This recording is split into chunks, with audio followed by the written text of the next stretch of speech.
Narito na ang Veritas Editorial, ang paninindigan ng Veritas 846 sa mga napapanahong usapin sa bansa. Pakinggan si Reverend Father Anton C.T. Pascual, Pangulo ng Veritas 846, ang radyo ng simbahan. Veritas Editorial. Mga kapanalig, ilang magsasaka sa Candoni, Negros Occidental ang nangangambang mapalayas ang kanilang mga mag-anak at mapinsala ang kanilang kabuhayan dahil nga sa 2 bilyong pisong palm oil plantation project na ginagawa doon. Ayon sa Gatuslao Agroforestry, Banana and Sugarcane Farmers Association, Kabasfa, may mga sakahan sa mga barangay ng Gatuslao, Akboy at Payawan ang nasira dahil sa ginagawang groundworks ng proyekto ng Hacienda Asia Plantation Incorporated o HAPI.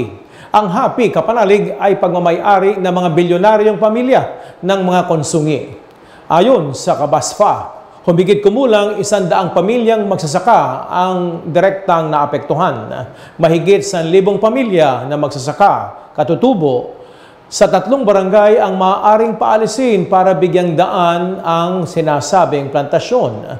Itinanggi ng alkalde ng Candoni ang pahayag ng Kabasfa. Giit niya ang may kasunduan ang HAPI at ang lokal na pamahalaan na sisiguraduhin walang pamilyang mapapalayas at walang sakahang gagalawin. Nagkaroon din daw ng malawakang konsultasyon bago simulan ang plantasyon upang siguraduhin may partisipasyon ang komunidad sa pagpapasya. Handa raw ang alkanding magsampa ng petisyon laban sa proyekto kung tatakutin at pipiliting palayasin ang mga residente doon. Pero kwento ng kapitan ng barangay Gatuslao, may isang kaso na raw kung saan ginamit ng HAPI Corporation ang lupa ng isang pamilya at kapalit nito ay isang bahay sa isang relocation site.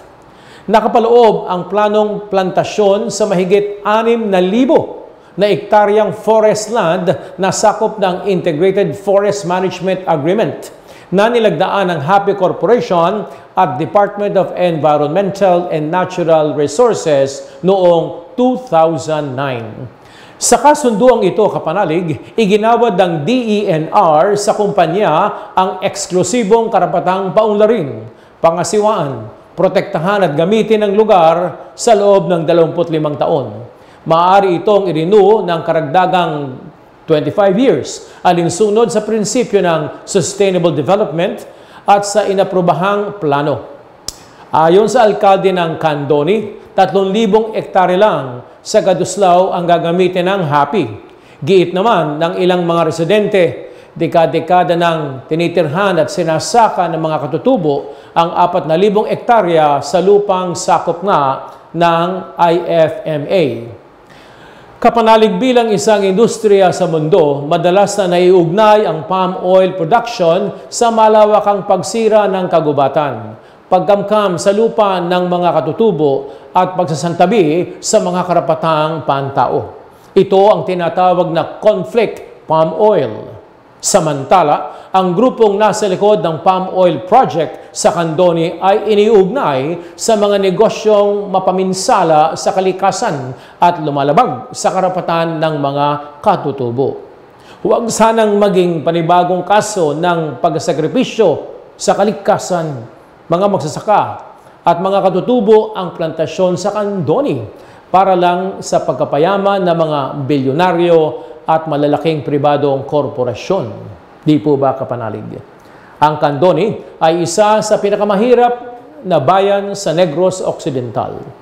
Ito marahil ang dahilan kung bakit suportado ng lokal na pamahalaan ang isang proyektong sinasabing magbibigay ng hanapbuhay, magpapaunlad sa bayan. Ganito rin ang naririnig natin sa mga lugar na pinapasok ng mga malalaking minahan. Hindi po ba? Kung totoong walang mapapalayas at walang mawawala ng hanapbuhay, kung totoong responsable ang paggamit ng kagubatan at hindi sisirain ang kalikasan, kung totoong nirerespeto ang mga katutubo at pinahahalagahan ang boses ng mga tao, suportahan din ng mga residente ang naturang proyekto sa Candoni. Pero hindi ito ang kaso. Umaasa ang alkalde ng Candoni na magkakaroon ng win-win solution sa isyong ito sa kanyang bayan. Kailangang masiguro ng DENR at lokal na pamahalaan na makikinabang nga ang mga residente dito at wala sa kanilang isasantabi. Dapat maitaguyod ang kabutihang panglahat o common good, isang malalim na prinsipyo ng Catholic social teaching. Mga kapanalig, biyaya sa atin ng Diyos ang mga likas yaman sa mundo upang pagyamanin, upang pangalagaan. Katulad ng wika sa Manggagawa 4:23, hindi ito para sa interes ng iilan, ang mga ito ay para sa lahat. Sumainyo ang katotohanan. Inyong napakinggan ang Veritas Editorial. Ugaliing pakinggan ng Veritas Editorial kasama si Reverend Father Anton C.T. Pascual. Veritas Editorial.